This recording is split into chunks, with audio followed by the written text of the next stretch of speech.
a little boy. Really? Yeah. Really? You go way back? Yeah, but we didn't really come to know each other as friends until many, many years later. But I was an actor, and I was working in a musical called Oliver back when I was 13 years old.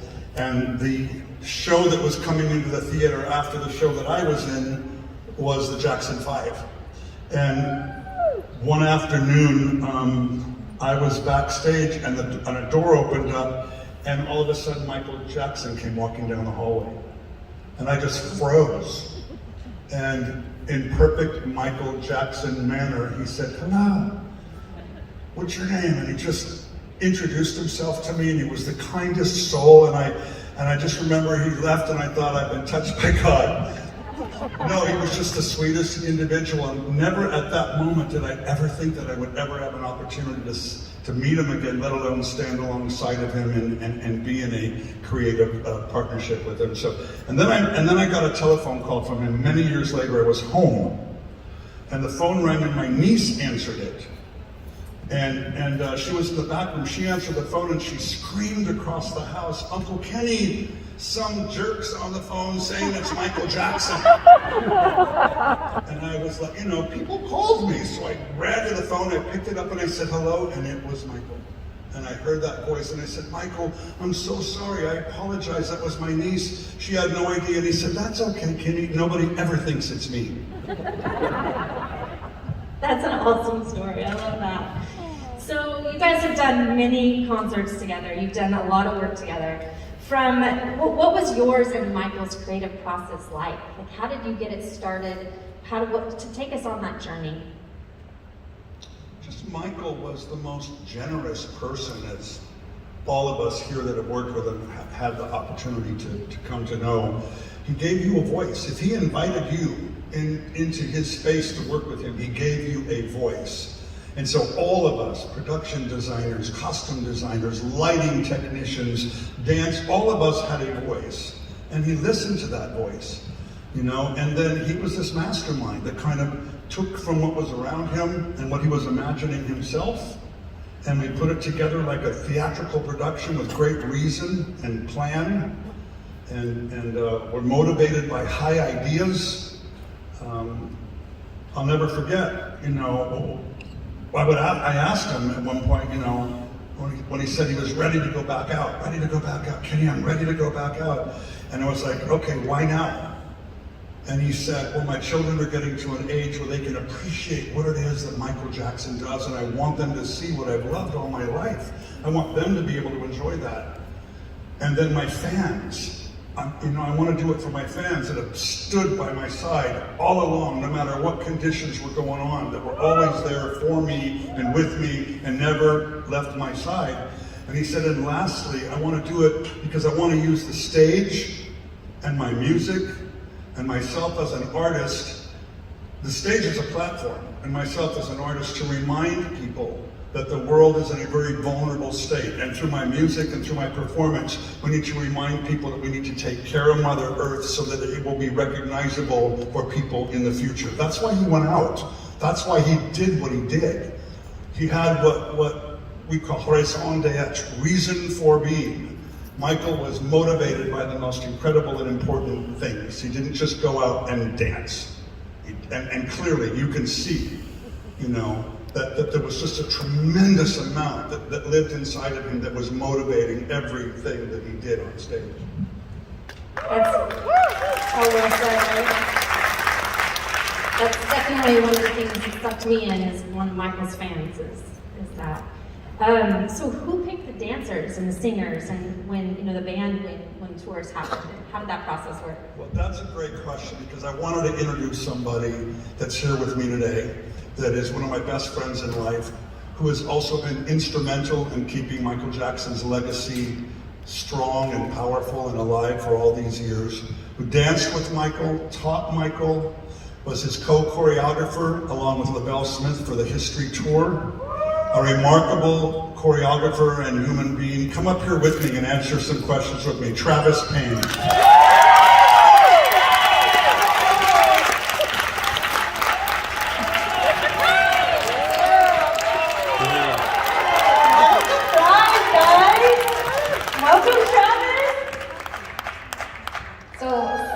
probably know, Tрэвис was also one of our amazing choreographers for the show, so this man is amazing.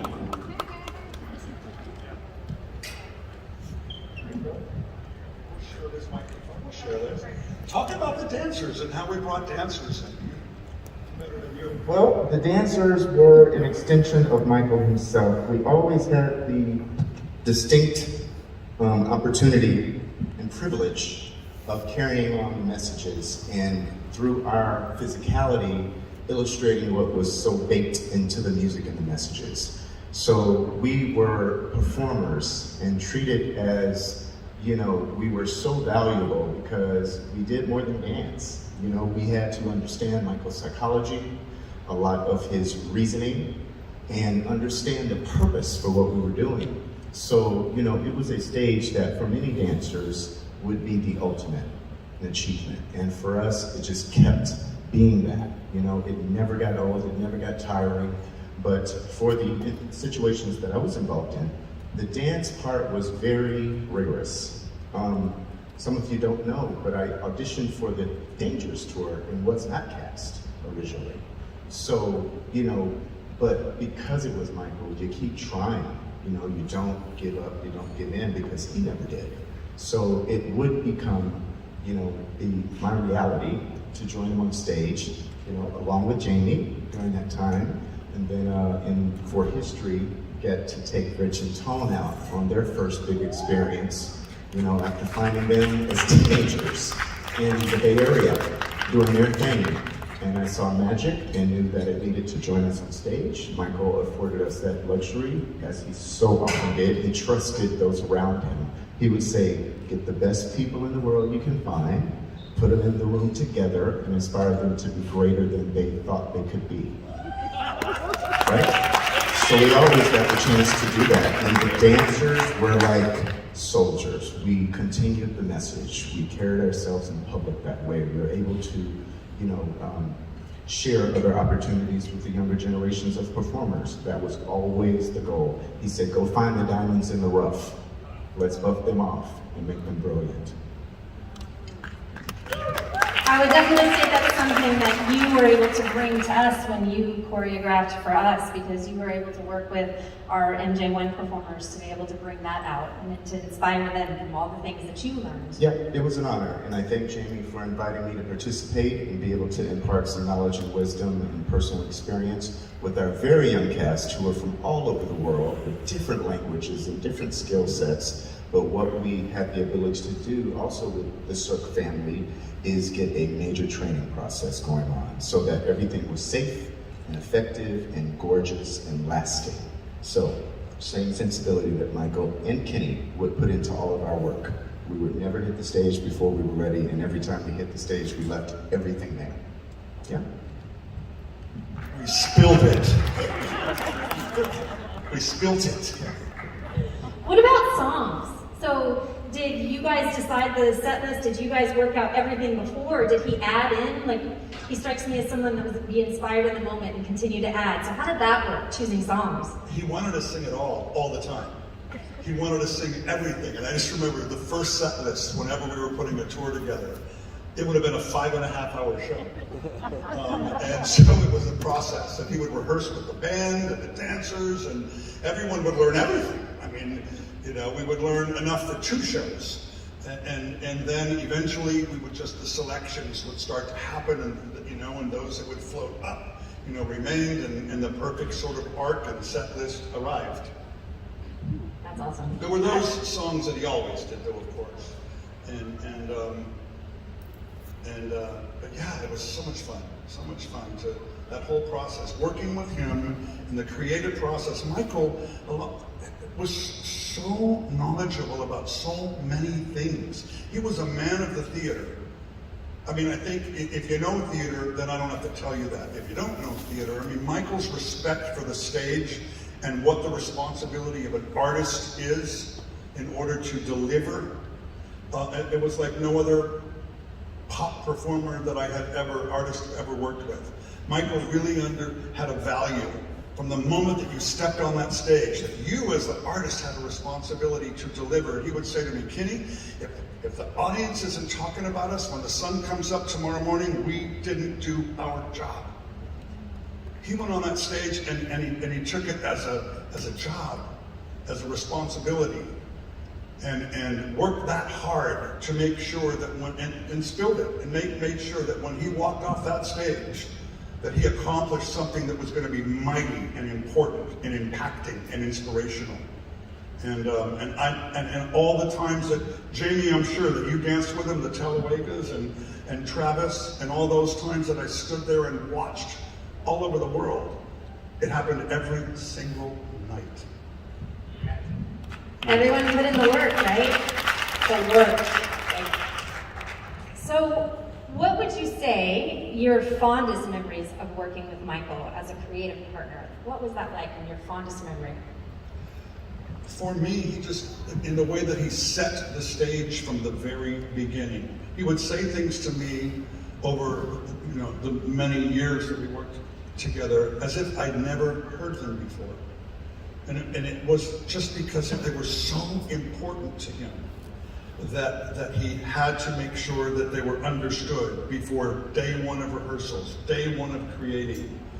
And the most important one was, do not let fear into the room. Fear only gets in the way of the creative process.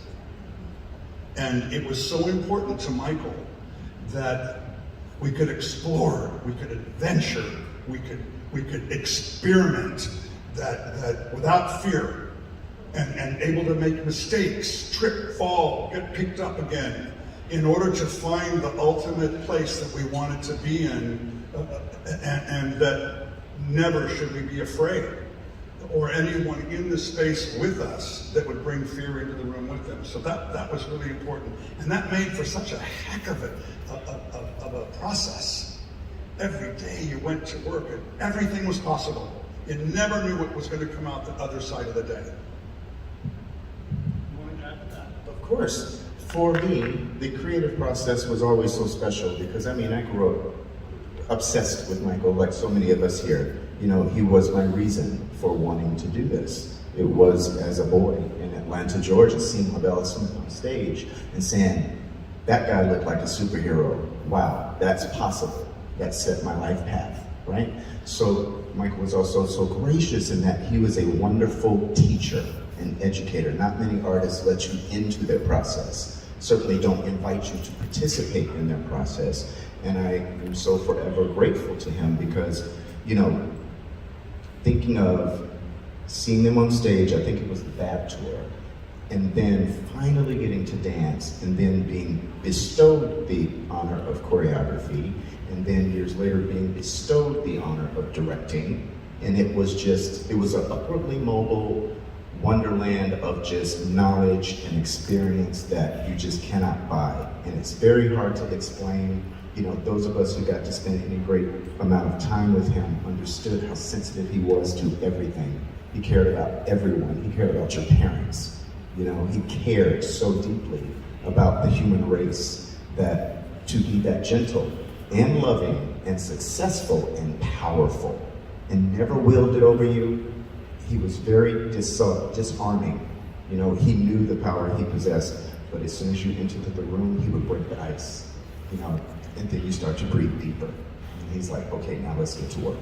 You see, he knew the process. He knew how to get out of you what it was. He would say, keep the soldiers happy, you win the war, right? So he had these little Michaelisms that stick with me, that I carry into my work and try to impart in the younger generations that I'm fortunate enough to get to inspire. So the whole thing, not a bad thing I can say about Michael Jackson at all, ever. That's so awesome. That's something that was so important in the creative process, right? Is that not having fear, and also that disarmament to where you knew that you could present something, or you could be who you were as a performer or a creator, as an artist. That's awesome.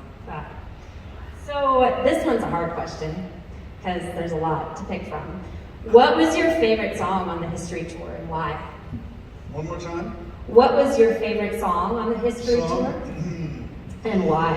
I'm starting with the man in the middle.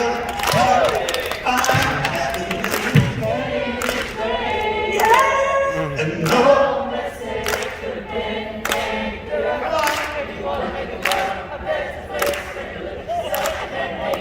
Thank you. Well done. Let's talk about that song for a minute. Yes, please. Look at the world we're living in right now. Look at the world that we are living in right now and what we have been through in this last year.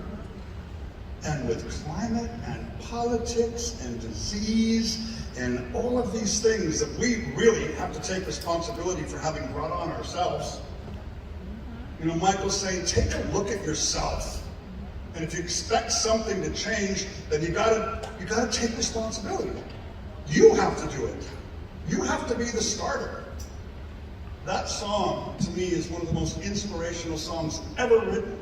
And to watch that man perform that song on stage, to me, was truly one of the most magnificent examples of performance that I've ever seen in my life.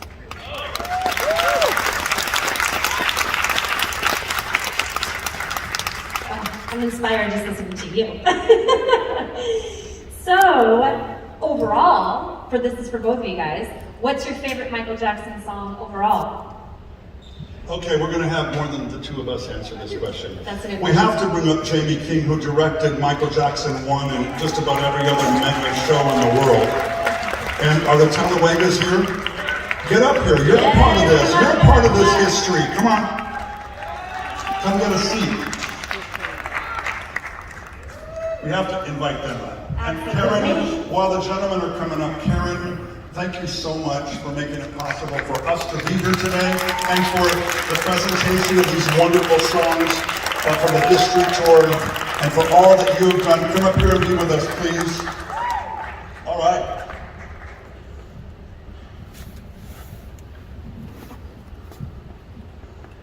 We were talking about who picked the dancers. I'll never forget the day that Jamie King auditioned for Michael Jackson. That was the day that I said, you have to be an extension of Michael Jackson to get the job. This man, right here, was destined for the star that he has become. Jamie King, the one and only. Okay, favorite song. So, I'm not going to do song yet because Kenny Ортега, you guys, it's Kenny Ортеga. He's amazing. And I just want to say, I'll try this something. Michael Jackson family up here, but I just have to say, I have to take just a quick personal moment.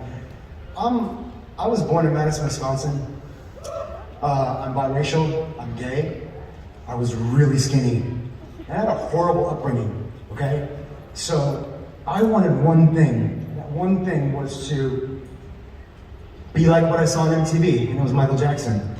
I would go to school, I would dress up like Michael Jackson, I would get terrorized because of it. So when I finally got the chance to audition for the Dangerous tour, they were looking for one boy. One, right? There was like 10,000, there's so many people there. And I got that job. Have I ever thanked you? I want to thank you again. Thank you so much for that. Michael Jackson and Tрэвис Payne for pushing me to go. I think you were a big part of that as well, right? So I just want to say thank you. I have so much gratitude for this whole thing, this journey together, and being able to honor Michael Jackson's legacy, for me, is everything. And I'm so grateful, Karen, the estate, Guy La Liberté, and Cirque for asking me to direct Michael Jackson 1, but I could not have done it without these people and this influence. So just thank you so much. Thank you.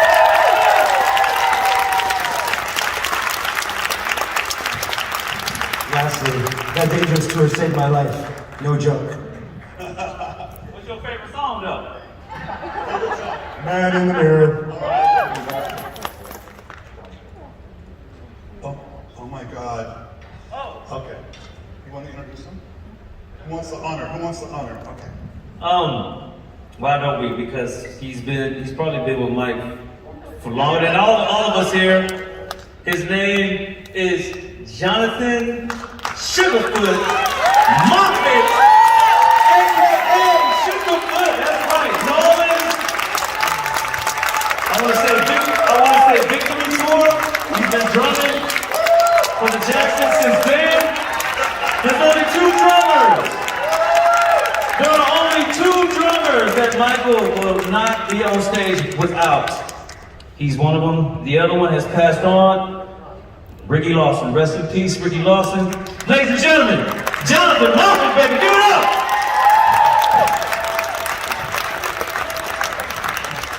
We had no idea this was going to happen today. Isn't this amazing? This is, I don't think y'all understand, but this is Michael Jackson alumni right here. You know, you got every generation.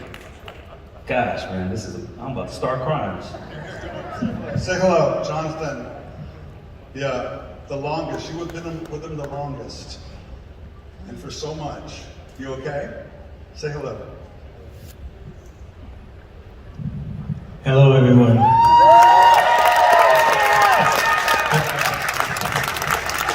My name is Jonathan Sugarfoot Moffett. I'm a drummer. Started with Michael and the Brothers at spring of 1979. Drove out in my car from New Orleans, 3,200 miles, and for a chance. And as God will have it, I got lost on the freeway about a month and a half after I got out here, outside California. And by God's divine intervention, I found the music director for the Jacksons. And it was on the last day of audition for drummers. And he was from my hometown, New Orleans. And he invited me to audition on that last day, got him to extend it a day. And here, that legacy led me here to talking with you guys today. Michael and the Brothers accepted me in the group and organization, and it's been an unbelievable ride of my life. Another boy who dreamed came true, and it's anointing from above. And Michael is my brother, more than my boss, and he's my friend, but we had brotherly spirit, really, between us. And we had the same feelings about a lot of the same things. Michael is spirit. You gotta understand. Michael was great when he reached and moved the whole entire world, because we are all connected to the greater energy of us all. That is, we call God. It's all energy of all of us together as one. Michael had the radio frequency inside that he can tap into, like a radio station you dial in. He was always connected. That's why he understood everything. He understood about the global warming, about the earth, had songs like Earth Song. He had all the meaningful black and white songs about unity of mankind, no matter what color. Michael had greater sensitivity. That's why he's the king of life and king of pop and king of music, and because he was connected to the eternal source of energy in life, and most importantly named Spirit. And he and I were on the same wavelength, and I'm very honored and grateful to have been his drummer for off and on 30 years of association.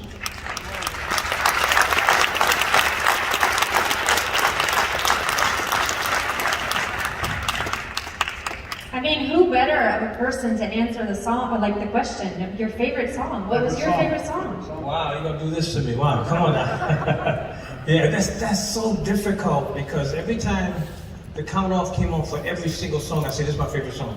Now, the next song come up and say, oh, are we gonna get down on this one? This is my favorite song. Yeah. Every song, he wrote so many incredible songs, moving and spiritual songs that we all love.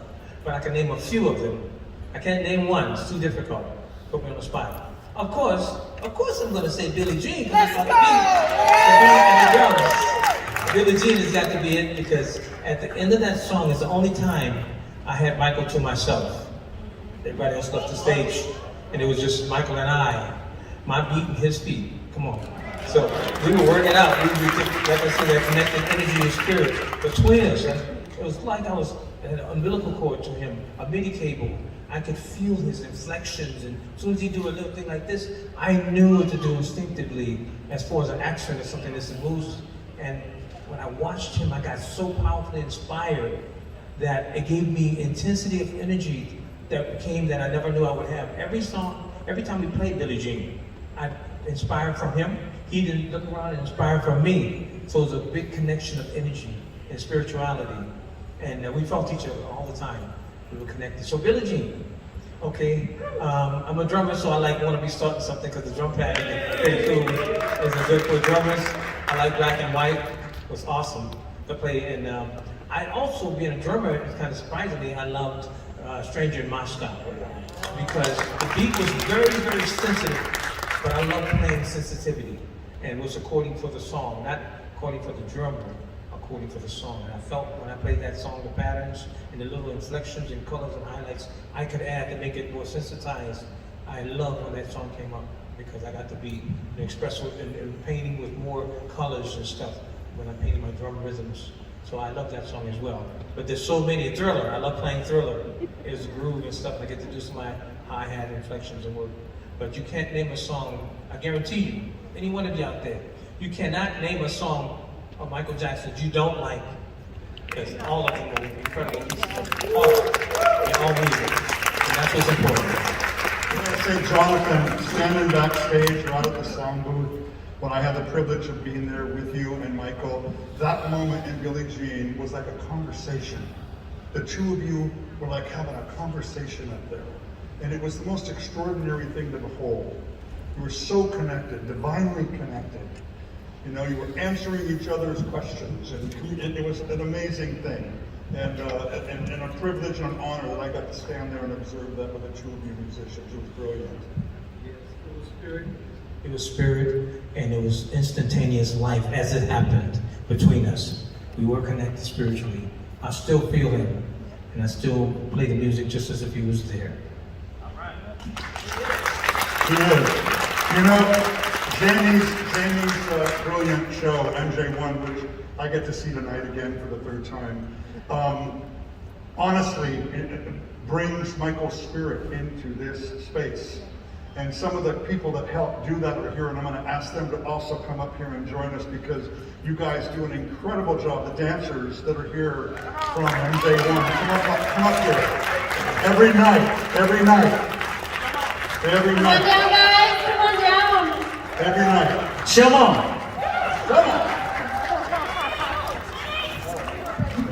And also, you know, Michael Jackson was the king of style and innovated so much and is so responsible for so much of what we're wearing. His costume and wardrobe partner is here, the great Michael Bush.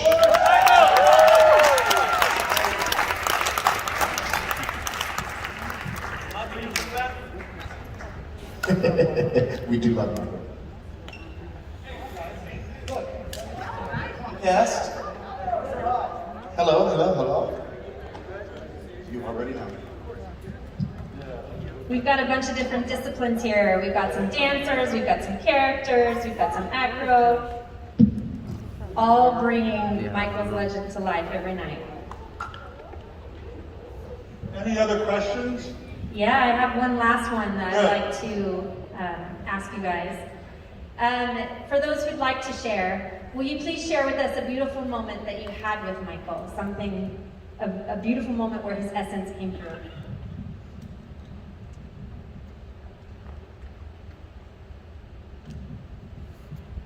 I remember Michael would call me sometimes at 3:30 or 4 o'clock in the morning after I'd been working 16, 17 hours in rehearsals and preparation for a tour. And I remember this one particular night, I said, Michael, you should be resting and sleeping. And he said, I'm working on the record, I'm working on the song. And I said, well, why don't you, he said, oh, I'm channeling. I'm channeling and I'm working on the song. And I said, well, Michael, could you make a deal with the spirits that you're channeling with, if they could pause until we get the show open, and then you could channel and work on the record. He said, Kenny, if I don't take the information when it comes to me, he'll give it to Prince.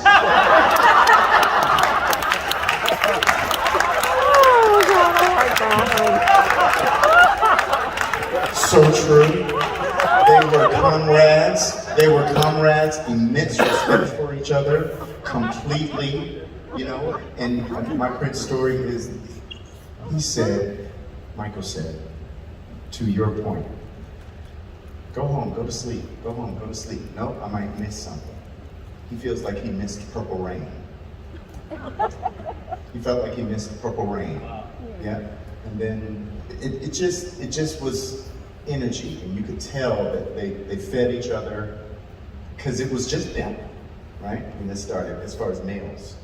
And so it was always so wonderful to hear Michael talk about Prince and his affection for his artistry and who he was as a person, and just that mutual camaraderie that, right, and Prince would talk about Michael, yes.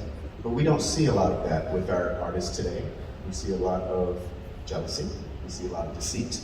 But what those guys did, those legends did, is they knew that there was enough magic to go around for everybody. And if you just did your own thing the best way you knew how to do your thing, that's fine. You don't have to compare yourself to anyone else. You study the greats to become great, but you make your own lane while doing it, right? Yeah. Hey, everybody, thank you so much for coming here to celebrate Michael Jackson's birthday. Thank you to everyone that's on stage here for sharing everything that you have. Kenny, thank you for being with us. We really appreciate you. We love you. Thank you all for being here. Thank you all for being here. Yo. Great day. Great day. Thank you. Nothing